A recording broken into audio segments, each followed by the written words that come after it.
Wow, that's a huge question. There are millions of experts, scholars, arts professionals looking at that question every single day. What is art for me?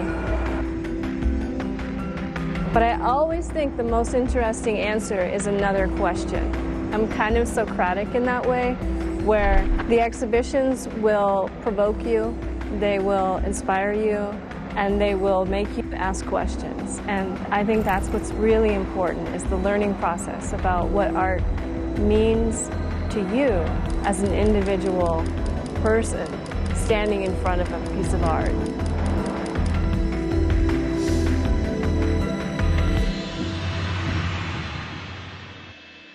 So I've been living here in Chengdu since 2009. So I was here for the 5th Chengdu Biennale in 2011. And I was really impressed by that. It opened up in the East Music Park out in the east of the city. And since then, there have been a couple of other biennales in the town of Anren. But I was told that this biennale was going to surpass any other Chengdu Biennale 5 times over, and it's true.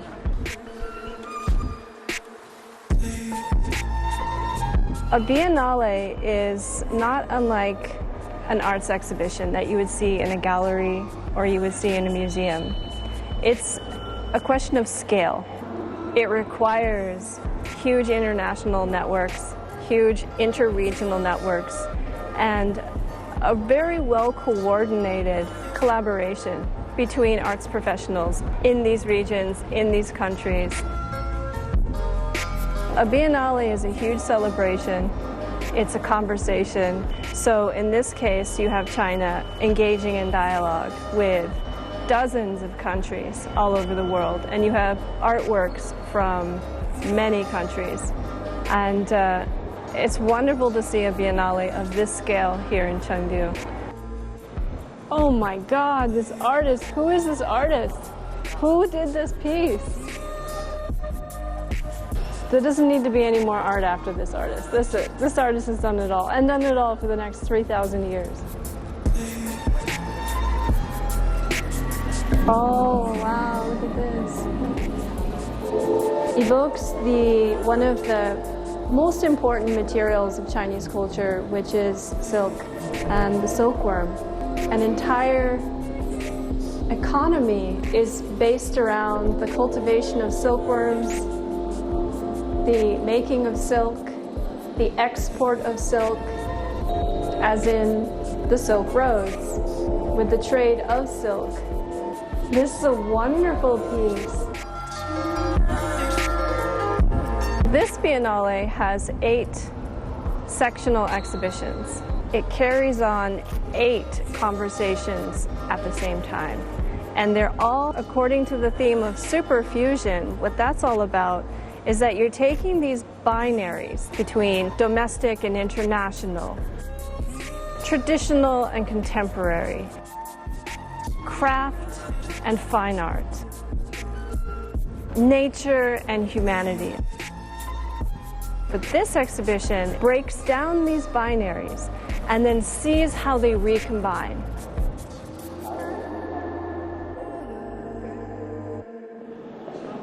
Oh! Ha, 来了 Hello. Hello. 看了没有？楼上。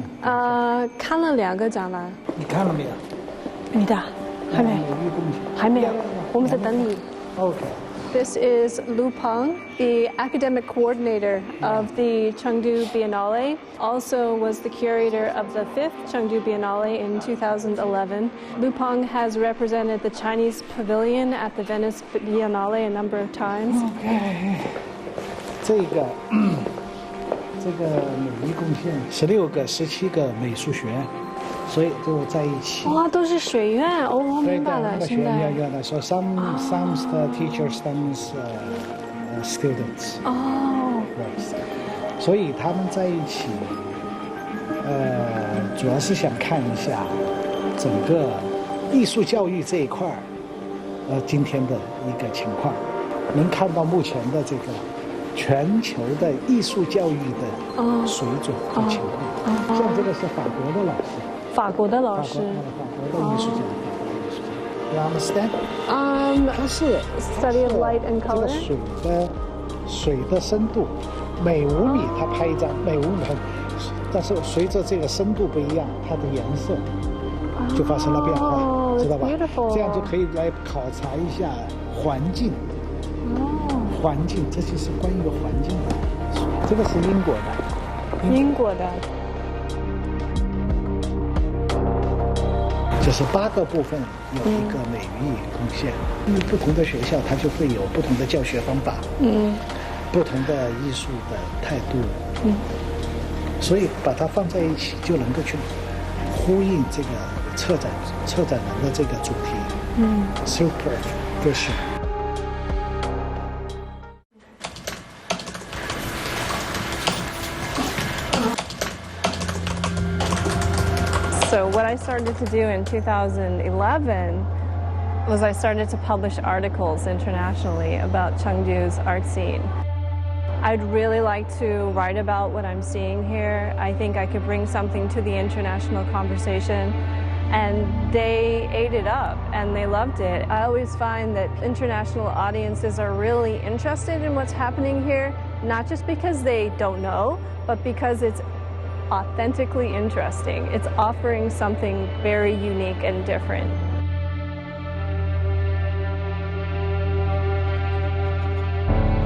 My mother is a painter and a sculptor. My father is a poet. So I grew up in a family environment where there was art and literature all around me. When I moved to LA when I was 18 years old, I started to hang around with as many artists as I could. It just became a way for me to understand life. LA is a very creative city. Everybody was an artist. In California, everybody you meet, oh, hi, who are you? What's your name? My name is so-and-so, I'm an artist. and you start to see who's really taking their art form seriously and who's kind of just using it as something to decorate their life. When I moved to Chengdu in 2009, I started to look for artists and writers. And it didn't take me long to find them.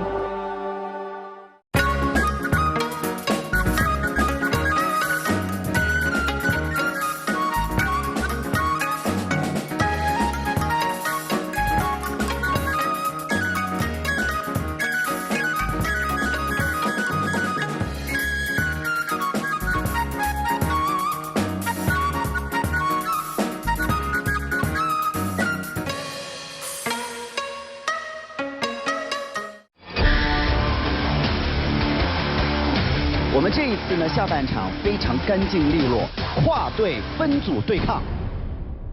今天就是直接就上来就开始干了。我等一下出来要把你干掉。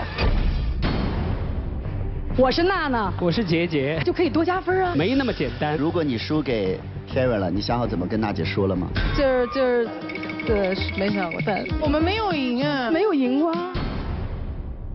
今天这个节目让我们真的太尴尬了，气死我了。我都蛮害羞。祝贺支持队的观众。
352台被撤照，我们在 YT 被限流、被黄标，我们在脸书被检举、被降触及，我们全部都遇到过。但是我们不放弃，让真相被听见、被看见。我们现在有自己的中天新闻网 App， 这里永远不断线，请您赶快下载中天新闻网 App。这个 App 好贴心，中天新闻的直播还有新闻和节目全部在里面一次满足。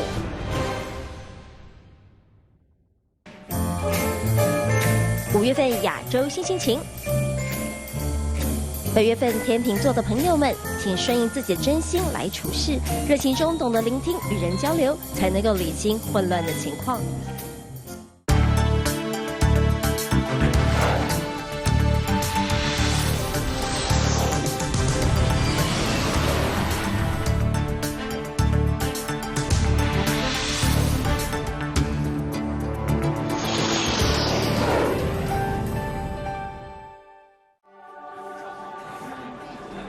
In addition to the 8 main exhibitions of the Chengdu Biennale at the Tianfu Museum of Art and the Contemporary Museum of Art, there are 17 parallel exhibitions going off like fireworks all around the city right now. So for the next 4 months, it's just an art extravaganza.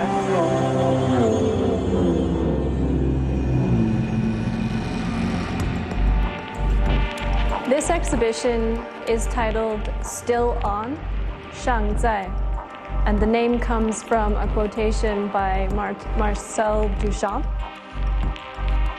But it's important that the past be remembered as we move into the future.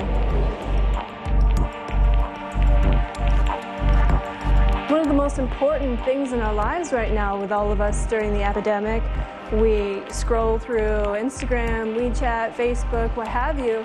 So we're just always looking at images of the world, and it really influences the way that we see others and think about other people and think about the world that we see and think about ourselves. So I'm really, really interested in what I'm going to learn about photography in today's exhibition. Hello. Hi. Hello. Hello. Nice to see you. Nice to see you, Elaine. Oh, my hello. sister. Nice to see you. I think a lot of people who come to an exhibition who don't know a lot about modern art or contemporary art, they would see these images on the ground and not understand what's going on, because the wall is for the art and the ground is for walking to look at the art. So when the artist merges the ground with the floor, it's a way of interacting with the audience, isn't it? Yes, it's a very usual way that artists which present their work in different way. It's very experimental, a little bit radical, isn't it? Yes. I love it. I love this little one. And then he's inviting us to actually walk on them. I'm not going to, but some people I can see there are footprints that they have walked on it. Artist doesn't matter. You said, okay, it's I just want to show the whole work, like so. No matter if they put the footprint print on that, it doesn't matter at all. For contemporary art, normally traditional art, that the artwork and even the artist doesn't happy the public which get into his work. Then the artist feels satisfied. But contemporary, which is like there's not a big wall between like audience and artist. Yes. That the fourth wall is broken down. Yes. Yeah, I like that.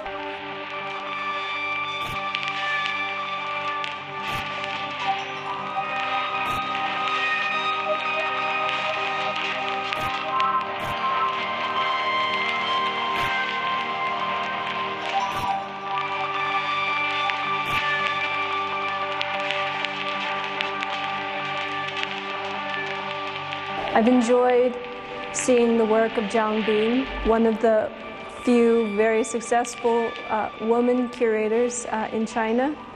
She is very dedicated to her selection of artists and spent a good deal of time talking to each of the artists and understanding what they're doing in their work. what they're trying to say in their work and helping them possibly to develop what they want to say and then placing it in a thoughtful manner.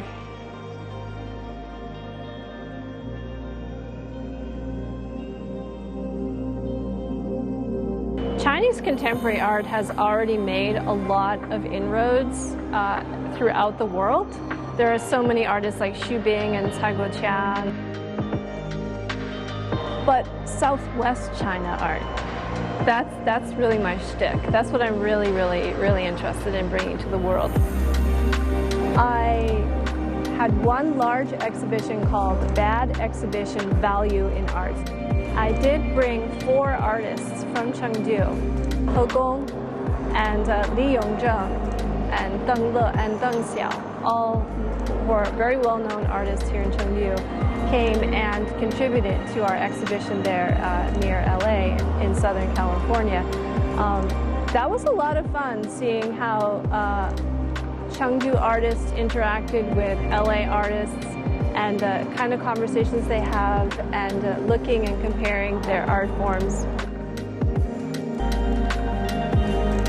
To just take their time and enjoy life and create slowly, not according to what the market needs or the international critic need, but what they really want to say with their artwork.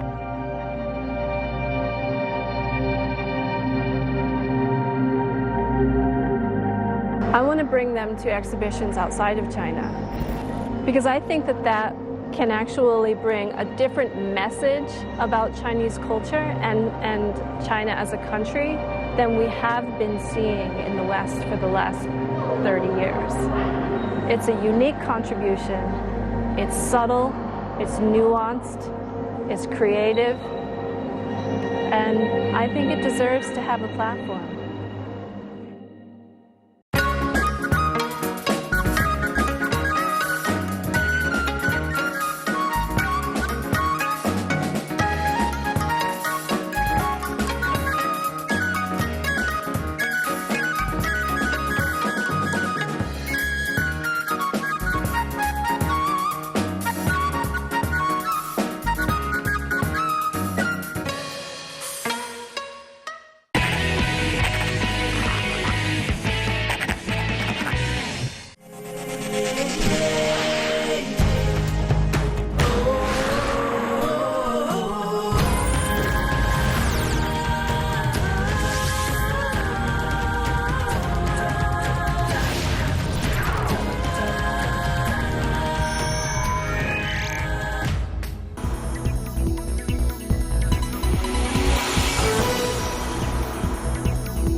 是我们台湾2017年这一次的10大网络流行用语来的这种两岸互相影响的这种渠道似乎不用讲得很清楚。那么我的右手边呢是浦东陆家嘴金融中心，要意识停前进。现在是澳门最热闹的地方，这里呢就是这个台湾可以说是稻米最出名的台东池上乡。我说话应该这样，Michael Jordan退休以后，除了你以外，这个城市所有人都有问题。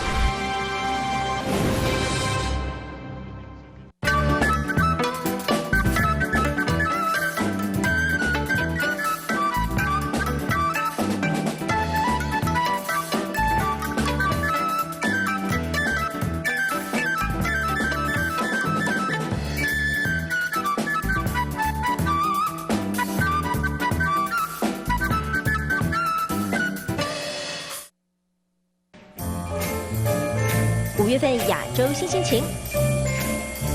本月份摩羯座的朋友们，因为恋情或斜杠的美好，成为他人敬仰羡慕的对象，但需要留意触动生死攸关之事。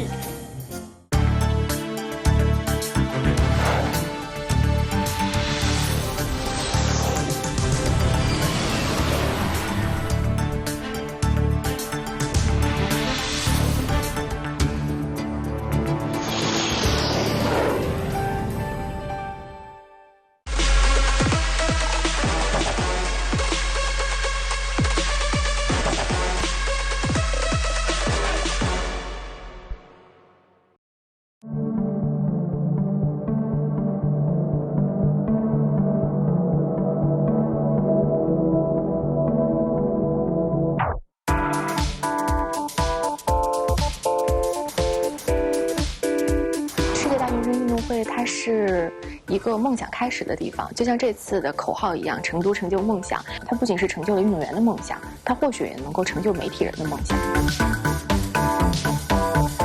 这是一场体育的盛会，另外一个，我觉得这本身是一个交流的盛会。大运会我感觉更多还是要集中在年轻人之间的沟通与交流。我觉得首先我们这个地方就已经够吸引大家了。这种其实是一个非常好的向全世界展示我们中国的精神。The Olympics shines like a ray of light into the darkness as a veritable feast of sporting events.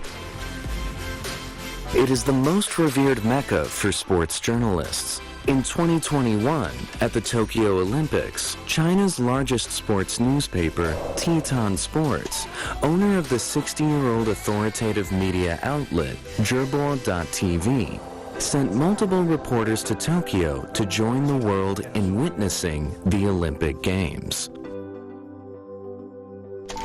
大家说到体坛周报就觉得是深度专业，评论是比较犀利的。那么其实现在我们还希望把这种大家对体坛周报这种固有的印象继续变成新的产品展示出来。Founded in 1988, Titan Sports has reported on all the classic moments from the Olympic Games, the World Cup, the Premier League, the Chinese Super League, and other domestic and foreign sporting events. Cao Yaqi, the deputy editor-in-chief of Titan Sports, who has focused on comprehensive sports for more than 20 years, directed the frontline reporters of the 2020 Tokyo Olympic Games from Beijing. Cao is responsible for new groundbreaking techniques and outstanding coverage. 那么对于我们来说，今年其实比较大的挑战在于体坛传媒也想去破圈。我们今年，体坛周报、体坛家跟其他很多平台进行了不同程度的合作，有文字、图片方面的合作，有视频方面的合作，这都是我们今年通过奥运会想展示给更多的这种体育迷。我们从内容输出的角度，我们是一个立体化，是一个全媒体这样一个展示的形态。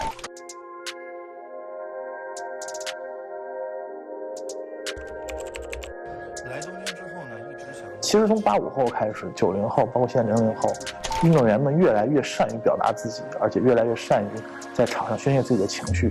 每个人都很自信，而且愿意把自己身上的每一面都展现给全世界的观众。觉得这个是这个奥运会给我带来一个感触比较深的地方吧。游泳运动员尤其在这方面，我觉得做得非常好。各位观众大家好，看到这个明显这个类似于我们中国的优势项目，就是国外的记者会关注，像我们的举重，很多东南亚乃至于欧洲的或者是欧美的这些记者，他们都会过来提问，希望能通过我们的这些运动员，能了解到中国的举重到底是怎么发展的。For the Olympic record, for the final attempt. Shi Young extending, jerk, right back up. Liu Xiaojun, 37 years young. 谢谢北京演播室，各位好，这里是由中国体育报中国。Unlike Titan Sports reporting on the Tokyo Olympics, Zhibo.tv focused its energy on interviews with gold medalists.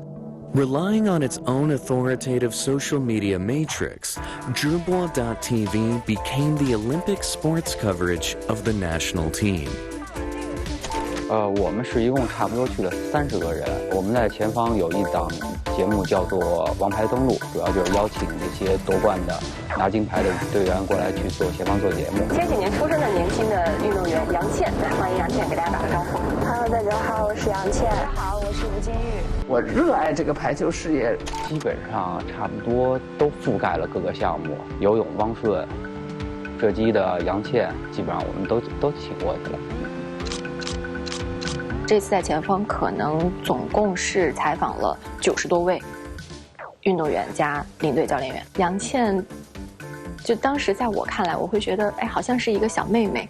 然后呢，第一次参加奥运会，然后在奥运会上为我们取得了首金，那么不错的成绩。为什么说到喜欢樊金婷的时候是这个表现？因为其实那种感觉就好像是，我想为她做点什么。我其实，在之前做杨倩的功课的时候，我知道杨倩是挺喜欢这个白敬亭的。我当时就提前跟小白联系了，然后就让2位有了一个这个互动吧。然后最后2位都挺高兴的。我是觉得有一些互动它是很有意思的，而且其实有一些互动它能够，让大家看到我的嘉宾更灵动的一面。